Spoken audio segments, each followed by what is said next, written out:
En el próximo vídeo vamos a explicar lo que es la ley de Gauss en electrostática, pero antes de ello hagamos un breve resumen de lo que hemos visto hasta ahora. Empezamos el parcial, los vídeos, introduciendo el concepto de carga eléctrica. Vimos que la carga es una propiedad intrínseca de las partículas, ¿de acuerdo? Y si toda la carga que tiene una partícula está localizada en cierto punto, es decir, tenemos una partícula puntual, es lo mismo que decir eso, en presencia de otra carga vimos cómo aparecen fuerzas de atracción o de repulsión de acuerdo a la ley de Coulomb. ¿De acuerdo? En el que la fuerza, esta fuerza que aparece entre ambas cargas, es igual al producto de una constante, la carga que tiene cada una de las partículas dividida entre la distancia que las separa al cuadrado, y al ser una fuerza tiene que tener carácter vectorial. Y el sentido y la dirección de la fuerza siempre será en la línea que une ambas partículas, en función de si es repulsión o atracción. Vale, posteriormente introdujimos el concepto de campo eléctrico. Vale, acabo de decir que para que exista una fuerza tiene que haber obviamente dos cargas, uno le hace la fuerza al otro. Bueno, el concepto del campo eléctrico dijimos que es un concepto teórico muy potente en la física, en el que dijimos que era preguntarse a uno mismo cuál sería la fuerza por unidad de carga, o lo que es lo mismo, si yo tengo una carga cualquiera aquí y es preguntarse a uno mismo en cada punto del espacio en el que sea cuál sería la fuerza que sentiría un coulombio virtual positivo, de tal forma que puedo generar una especie de mapa, dibujar un pequeño vector para cada punto y estaría describiendo lo que es esta función vectorial de aquí, lo que es el campo eléctrico. Bien, y nos dimos cuenta con la propia definición que esto no es más que la carga, la constante r al cuadrado por u sub r. Este sería el campo eléctrico que crea una carga puntual de carga Q. Bien, también aprendimos cómo dibujarlos. En vez de dibujar los vectores para cada punto del espacio, definimos el concepto de línea de fuerza, que era una línea que es tangente al campo eléctrico en cada punto del espacio. Esta definición que hicimos tenía un problema, y es que en todo momento hemos supuesto que la carga que sea está totalmente localizada en un punto que no tiene tamaño. Si en vez de cargas puntuales tengo distribuciones de carga, ¿de acuerdo? Es decir, mi carga ocupa cierto volumen y tiene cierta forma, planteamos la siguiente pregunta. Bueno, ¿cuál será el campo eléctrico en un punto alejado de mi distribución de carga? Y para eso utilizamos esta expresión del campo eléctrico para una carga puntual, y lo que hicimos es dividir mi sólido cargado en una cuadrícula infinitesimalmente pequeña, y cada una de estas cuadrículas, lo tratamos como si fuera un punto, y nos salió el concepto de integral. El campo eléctrico sería la constante por el diferencial de carga que hay en cada una de estas cuadrículas partido de r cuadrado UR.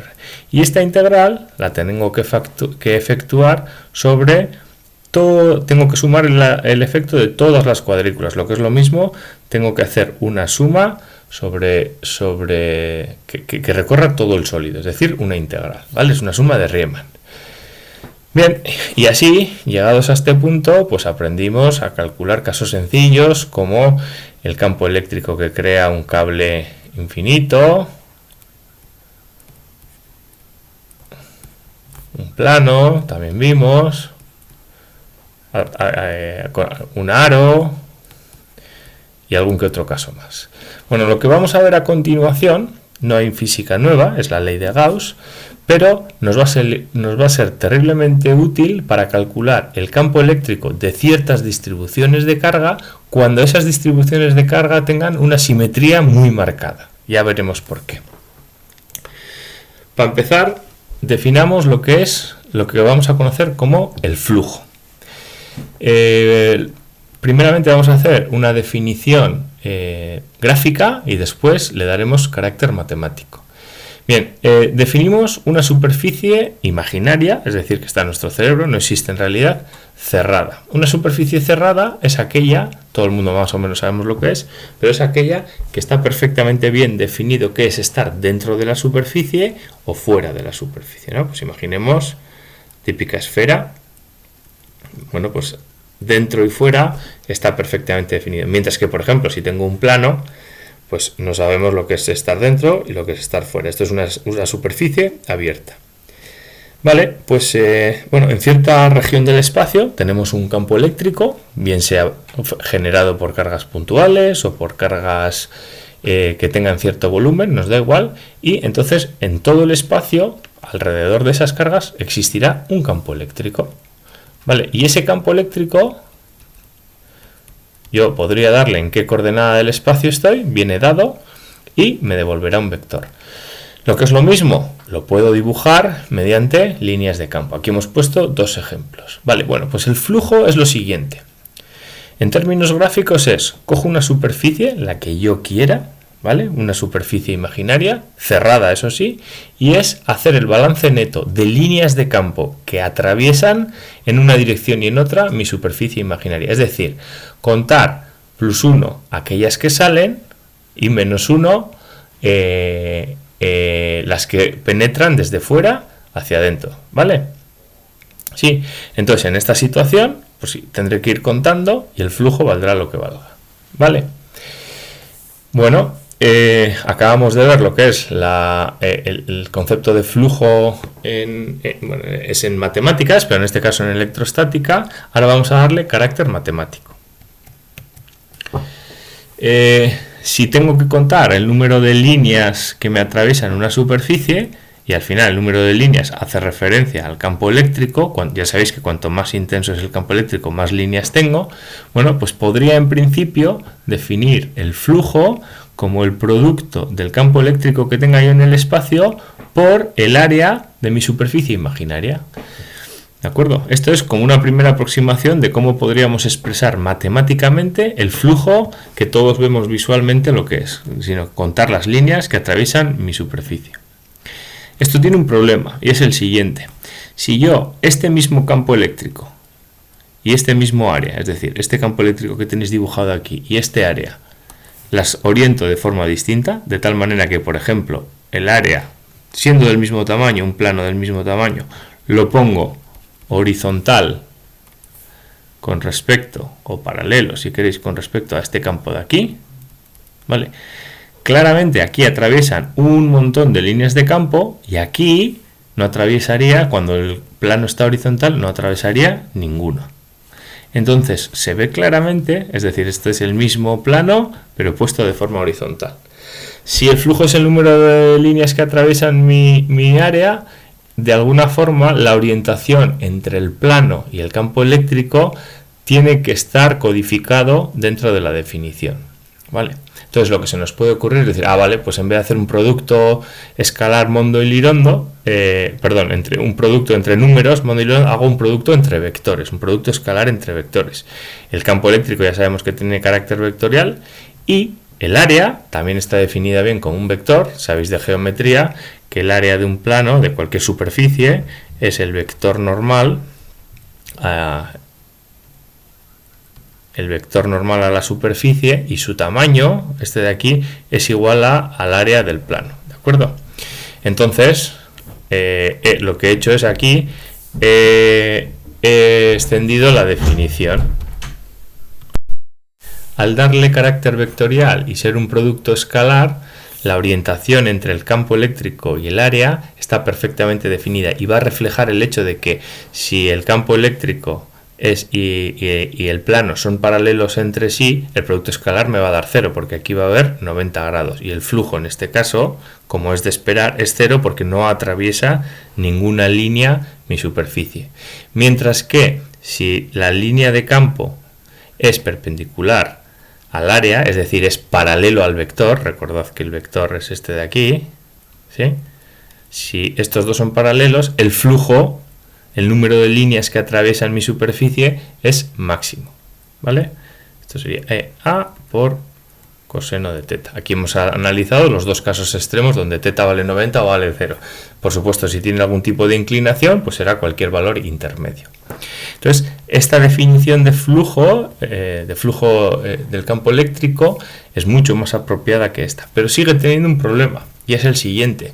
Hasta ahora he supuesto que mi campo eléctrico es un campo eléctrico uniforme, es decir, que tiene el mismo valor sobre la superficie donde lo estoy evaluando. Si aquí vale 8, aquí también vale 8, aquí vale 8 y aquí vale 8. En este caso, esto está perfectamente bien definido. Ahora, imaginemos un campo que a medida que bajamos sobre la superficie es cada vez más intenso. ¿Qué valor tendría que meter ahí si aquí vale 8, aquí vale 10, 12, 14? ¿De acuerdo? Para reflejar eso, lo que voy a hacer es, claramente, esta superficie en la que quiero evaluar el flujo, la voy a dividir en una cuadrícula pequeña. De tal forma, como siempre hacemos en física, de tal forma que es casi imposible que, si mi cuadrícula es lo suficientemente pequeña, que el campo eléctrico varíe dentro de la cuadrícula. Aquí podrá ser distinto, bueno, pero aquí le toca otra cuadrícula. Y luego lo que voy a hacer mediante un sumatorio es sumar la influencia de todas las cuadrículas. Entonces voy a hacer el campo eléctrico por esta pequeña superficie, más el campo eléctrico por esta pequeña superficie, más el campo eléctrico, y así barreré toda la superficie macroscópica, que es lo que he hecho aquí.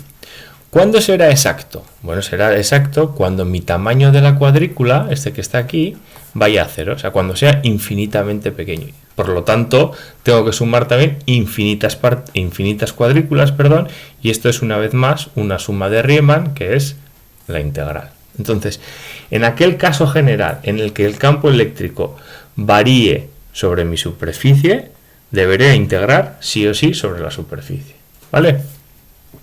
Bueno, pues ya hemos definido, todo esto era solo para definir lo que es el flujo, sabemos lo que es el flujo del campo eléctrico, ahora vamos a ver directamente, sin más rodeos, lo que es la ley de Gauss. No la vamos a demostrar, aquí no hay física nueva, esta se puede derivar a partir de la ley de Coulomb, nosotros la vamos a presentar tal cual, y dice lo siguiente: si yo calculo en una región del espacio, tengo 1028.000 cargas, puedo tener una distribución de cargas, de volumen, lo que queráis, da igual. Pero eso generará un campo eléctrico total en ese espacio, en el espacio. Vale, pues si yo me imagino una superficie cerrada, la que sea, y hago la integral del campo eléctrico sobre esa superficie imaginaria, según la ley de Gauss, eso tiene que ser igual a la carga neta que se me haya quedado atrapada dentro de mi superficie cerrada, que está perfectamente bien definido, partido de una constante.